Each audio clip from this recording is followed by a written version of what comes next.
Lo dicho, estamos de vuelta y señor Lobo, 13 minutos, todos tuyos. Todos míos. Muchas gracias. A ver, se me ve un poco. No, ahora ya se me ve un poco bien. Bien. A ver cómo se te ve. Se te ve Ahora muy bien. bien, de hecho. A Ese ver, rollo. bueno, pues tras esta semana de ausencia, volvemos un poquito al ámbito internacional. Empezamos la sección con un resumen de lo que ha pasado en Bruselas y luego hablaremos un poquito de Estados Unidos y Brasil para cerrar lo que me hubiera gustado comentar la semana pasada, pero como no estuve, pues no pude hacer una reflexión sobre los resultados y la situación política en Brasil. En cuanto a lo que ha ocurrido esta semana en la Unión Europea, lo fundamental ha sido el informe en el que se han publicado las previsiones macroeconómicas de la Comisión para los próximos 2 años. Son interesantes desde el punto de vista que encuadran las políticas ibéricas en el ámbito de la energía en un contexto favorable para estos dos países. Tanto España como Portugal, pero fundamentalmente España, siendo una de las grandes economías de la Unión Europea, está teniendo una gestión de la crisis que está dando resultados a nivel de previsiones y realidades mejores que otras grandes economías en la Unión Europea. Se han evaluado dos elementos fundamentales, el Producto Interior Bruto. Este año España va a crecer un 4,5%, medio punto por encima de lo que había previsto la Comisión Europea en su informe previo. Y para el año que viene pues se prevé un crecimiento de alrededor del 1%, que hay que compararlo con un crecimiento exiguo de potencias como Francia o Italia en torno al 0,3%, o Alemania, que entrará directamente en recesión, reduciendo su Producto Interior Bruto un 0,6%. Por supuesto que hay un gran nivel de incertidumbre. En estos últimos años hemos vivido una pandemia y una guerra y el contexto futuro es delicado, pero las previsiones apuntan a que las medidas que ha tomado el gobierno de coalición en el ámbito energético están dando buenos resultados. También en el ámbito de la inflación, una vez más, España va a tener una reducción de la inflación por encima de la media europea y va a estar otra vez en cabeza de los niveles de inflación, que ahora mismo, en cuanto a más bajos, está solo por debajo nuestro Francia, unas décimas.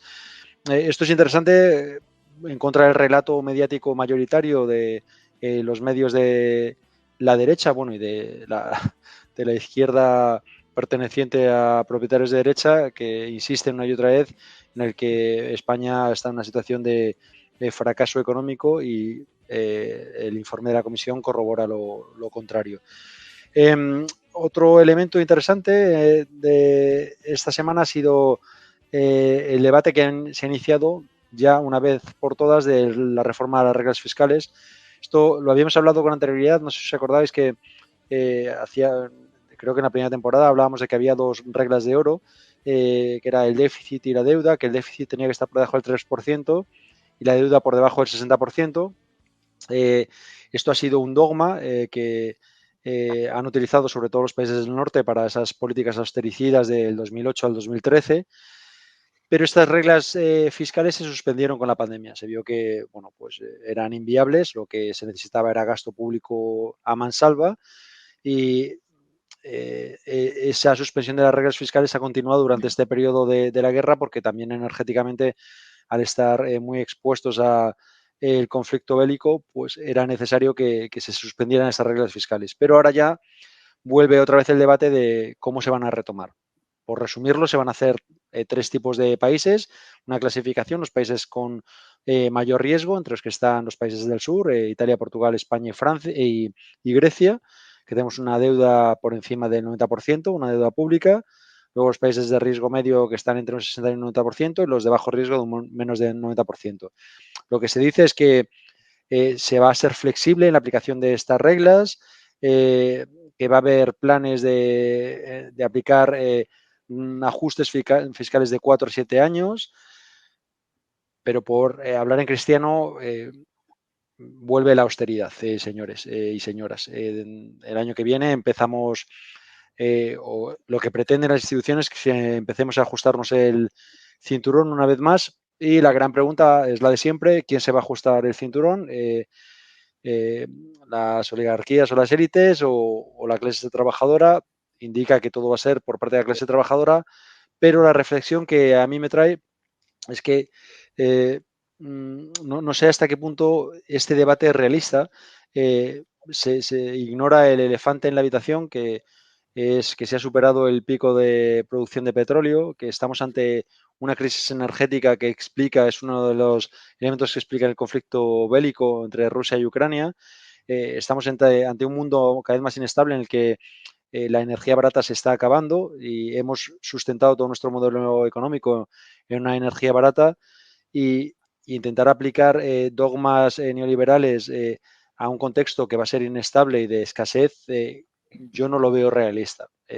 Esto es cosecha propia, pero los viejos halcones vuelven con sus viejos proverbios y la austeridad llama a la puerta. Que esperemos que se quede en eso y que realmente haya políticas redistributivas, que es lo que vamos a necesitar en los años a venir. Eso en el contexto europeo, haciendo un poquito un giro al otro lado del Atlántico y hablando de lo que está pasando en el resto del mundo, es interesante una pequeña reflexión sobre lo que ha pasado en las elecciones de término medio de Estados Unidos. Se esperaba que fuera a ser una gran ola republicana. Allí el Congreso es donde se ostenta el poder legislativo, el órgano que hace las leyes, está dividido en dos cámaras, como en España. Está el Senado y está la Cámara de Representantes de Estados Unidos, que sería nuestro Congreso de los Diputados. Y cada 2 años se renueva la tercera parte de estas cámaras, entonces coincide siempre en mitad de las elecciones presidenciales. Y lejos de ser una gran ola republicana que se preveía que recuperara para los republicanos a ambas cámaras y que pusiera una situación difícil los 2 últimos años de la presidencia de Biden, pues no ha ocurrido eso. Y el Senado, de hecho, lo ha mantenido el Partido Demócrata por un solo senador, pero lo ha conseguido. Y la Cámara de Representantes, hay todavía dudas, está todavía con el escrutinio manual y puede ser que siga en manos democráticas. ¿Por qué quiero decir esto? Porque Trump lo quería utilizar como el podio para volver a presentarse. Quiere el 15 de noviembre anunciar su candidatura a las presidenciales de 2024. Pero mucha gente está interpretando esta situación como la caída del trumpismo. Yo creo que Trump es posible que como figura política haya quedado muy tocada, pero el trumpismo no ha muerto y de hecho tenemos que quedarnos con este nombre que es Ron DeSantis, que es el gobernador de Florida, figura emergente en el Partido Republicano y gran competidor en las primarias del Partido Republicano junto o contra Trump. Y quedémonos con este nombre porque va a ser una figura política importante, Ron DeSantis, durante los próximos años y probablemente tendremos que hablar bastante de él, un neoconservador a la antigua usanza, no tan trumpista, pero quizás más peligroso y por eso quería decir que quizás Trump ha podido morir, pero no así el trumpismo. Y esto lo quiero enlazar con las elecciones de Brasil, porque también una interpretación fácil es que Bolsonaro ha muerto, pero lo que realmente no ha muerto ha sido el bolsonarismo. Las elecciones en Brasil afortunadamente cayeron del lado de Lula y afortunadamente para el pueblo brasileño y para la preservación del Amazonas, que es un tema de vital importancia a nivel internacional, pero la fragmentación del país muestra una sociedad altamente dividida. Y aquí incidir que esto indica que el bolsonarismo, igual que el trumpismo, son políticas neoconservadoras que amenazan la convivencia y las políticas redistributivas y de igualdad. Y hay una clave en la que me quería centrar en estos últimos minutos que creo que se le ha dado poca importancia, que es el auge de las iglesias evangélicas en toda América Latina, pero especialmente en Brasil. He leído algún artículo, pero creo que se le da poca importancia o poca relevancia. El evangelismo es una corriente cristiana que está adquiriendo cada vez más fuerza y presencia y predominancia en los países del continente americano, desde Norteamérica a Sudamérica, obviamente pasando por Centroamérica y cada vez más en Europa, y son movimientos de carácter ultraconservador. es una religión que abraza los dogmas más neoconservadores en contra de los derechos de la comunidad LGTBI, en contra del aborto, en contra de la ideología de género, que ahora les encanta a la derecha utilizarlo como etiqueta para criticar todo lo que sea avance feminista. Y desde los púlpitos de las iglesias evangélicas se hace campaña pro Bolsonaro. No sería justo decir que todos los evangelistas son bolsonaristas o neoconservadores o de ultraderecha, pero sí que hay estadísticas que dicen que, por ejemplo, ahora más o menos un 27-28% de la población brasileña practica el evangelismo y de esos un 70% apoyan a Bolsonaro, lo cual indica que evidentemente hay una correlación entre la religión y las tendencias políticas neoconservadoras.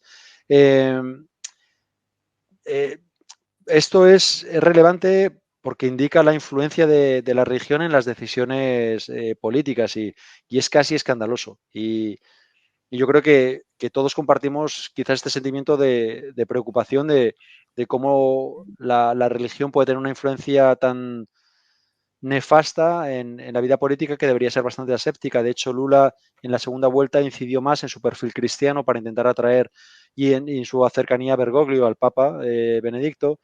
¿Benedicto o cómo se llama Bergoglio? Es el Papa, el Francisco. Papa de ahora. Francisco, perdona. Y bueno, indica un poco la imprenta que la región está teniendo en la política.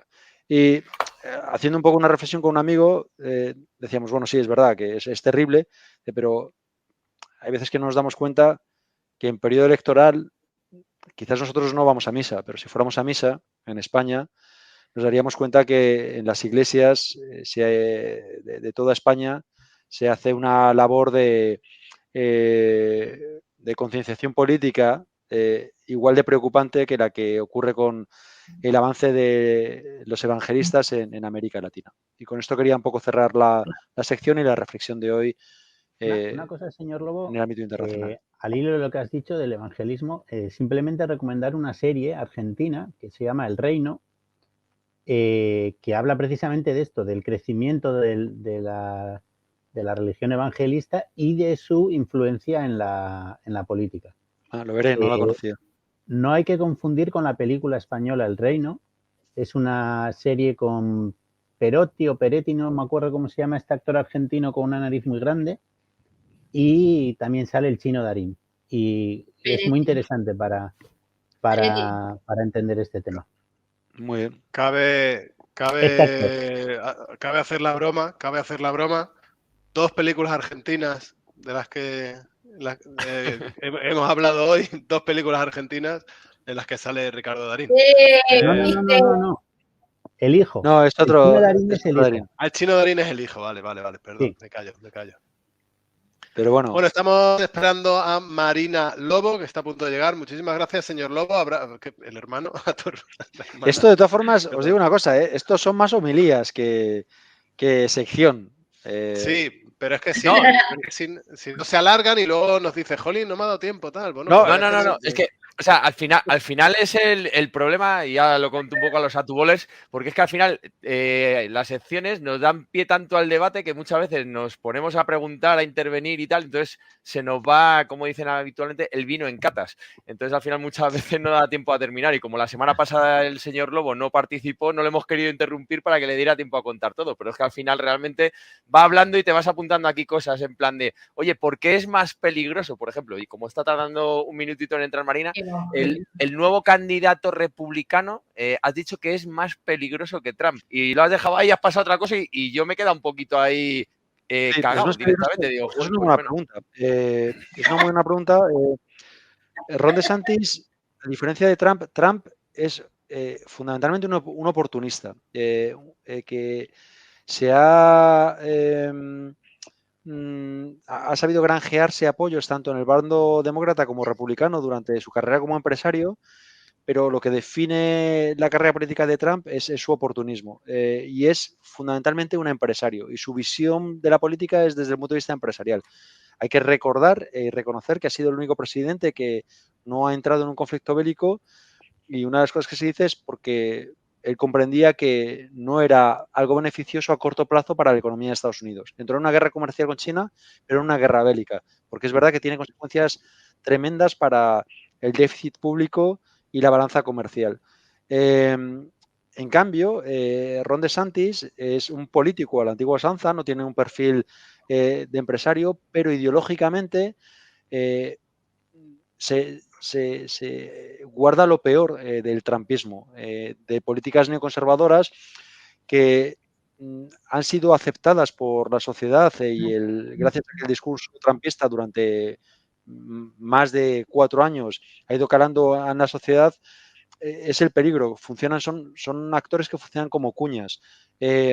Cuando van abriendo el espacio público y político a un discurso que antes era impensable, y lo que viene detrás ya tiene ese camino hecho y tienen un peligro que a veces es peor que las puntas de lanza de estos movimientos neoconservadores. Por eso quedémonos con Ron DeSantis, porque puede coincidir con esta venirse atrás en los movimientos, sobre todo de las minorías y los movimientos feministas y los movimientos del aborto, que puede acabar con un país. Es un país muy polarizado, ¿eh? En Estados Unidos puede pasar de todo. Puede pasar que den un viraje hacia el socialismo con Ocasio-Cortez o que den un viraje al neoconservadurismo más peligroso con DeSantis. Las próximas elecciones van a ser cruciales y yo creo que van a ser de las más importantes en la historia de Estados Unidos. O sea que iremos hablando en los próximos años, pero son dos figuras tremendamente importantes, Ocasio-Cortez y Ron DeSantis, que van a dominar la esencia política estadounidense y por lo tanto internacional. Y luego sobre lo que decías del crecimiento... ¿Está ya Marina, Gallego? ¿No?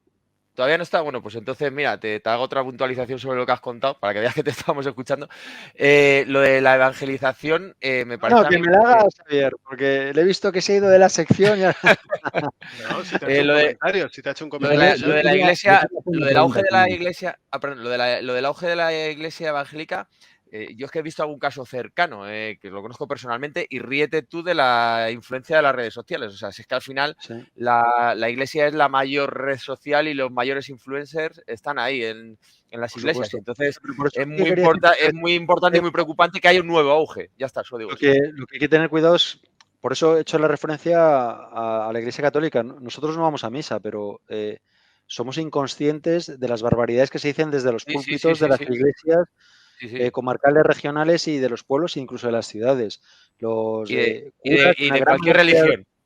Sí, hombre, hablo de la región católica románica española porque es la que más conozco. Y a veces tenemos esta visión hacia América Latina un poco condescendiente cuando realmente los púlpitos de prácticamente todas las religiones, desde las ortodoxas, cristianas a judías, son altavoces de las palpitaciones más conservadoras políticamente hablando. Y por lo tanto son peligrosas. Y es cierto que yo sí que abogo por legislar que la religión se quede en el ámbito puramente privado. No puede tener influencias en decisiones y en sociedades avanzadas en las que tenemos que abogar por derechos, sobre todo para las minorías. Porque ha habido un periodo histórico en el que se han olvidado. Y precisamente las religiones no se... Dices legislar cuando, ¿qué mayor legislación que poner en la Constitución que somos un país laico y aún así tienen todos los beneficios del mundo? Perdona, abuelo, que te he interrumpido. Legislar y hay que... No sé si está Marina. Está Marina Lobo. Una pregunta que no me quería quedar... Es muy breve, no me quería quedar sin hacer. ¿Este hombre del que nos habla, señor Lobo, es de DeSantis o de después? Joder. Vosotros no lo veis venir, pero yo sí lo veía venir. O sea, es que cuando ha dicho una pregunta, he dicho yo, ya vas a ver. O sea, ya se dice que era breve. Señor Gallego, adelante. Bueno, iba a venir, bueno, vamos, nos quedamos. Yo creo que hoy el señor, hoy Xavi no había hecho ningún chiste malo, pero recordad.